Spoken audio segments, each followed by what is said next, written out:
High বন্ধুরা, সবাই কেমন আছো? আশা করি সবাই খুব ভালো আছো। আমি ব্লগ ভিডিও দিতে পারছিলাম না এই কদিন একটা অসুবিধার কারণে, তো আজ থেকে আবারও তাই ডেলি ব্লগ দেওয়ার চেষ্টা করব। তো চলো, আজকের হলো বড় ঠাকুরের বার, তো সেই জন্য আমি দেখো বাড়ির সব রান্না বান্না সেরে ফেলেছি, আর সেটা তোমাদের সাথে শেয়ার করব যে আজকের বাড়িতে নিরামিষই রান্না হয়েছে, যেহেতু আমরা খাবো না। এখানে ভাত হয়েছে, ভাতের হাঁড়ি উপুর করে সেখানে মুগের ডাল আর আলু হাতে দিয়েছিলাম। তারপরে সরাসরি চান করতে চলে গেলাম। চান টান করে এসে ফল কাটতে বসে পড়েছি, কারণ আমি গিয়ে মন্দিরেতে কাটাকুটি করি না, কারণ বাড়ি থেকেই কেটে নিয়ে চলে যায়। কেউ কেউ মন্দিরেতে কাটাকুটি করে বা মাখামাখি করে ওখানে শিরুনি। তো আমার এখানে ফল কাটা হয়ে গেছে, তো আমি শিরুনি বানাবো। তার জন্য প্রথমে পাত্রতে আমি নিয়ে নিলাম 150 গ্রাম ময়দা,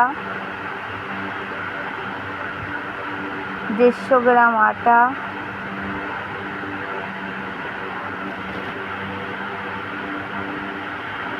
তারপরে কলা দিয়ে দিলাম। নিয়েছি আমি কাঁঠালি কলা নিয়েছি। এখানে বিজোড় সংখ্যা দিতে হয়, 9টা, 9, 13টা, আমি এখানে 9টা দিয়েছি।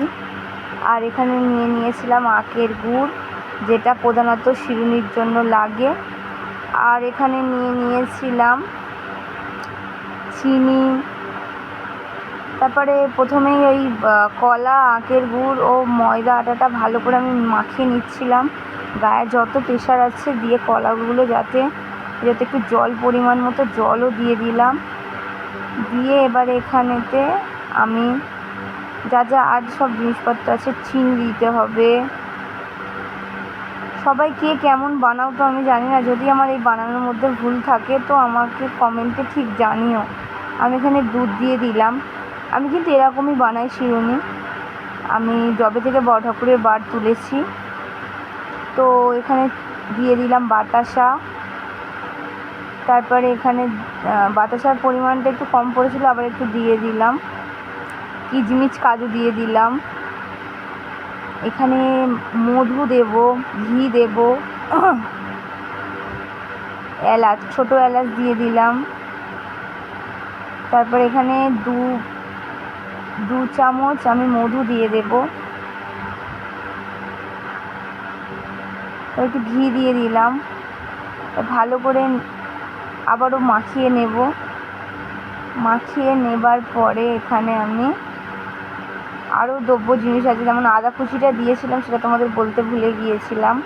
তো এখানে আবার খেজুর আমি ওপর থেকে দিয়ে দিলাম।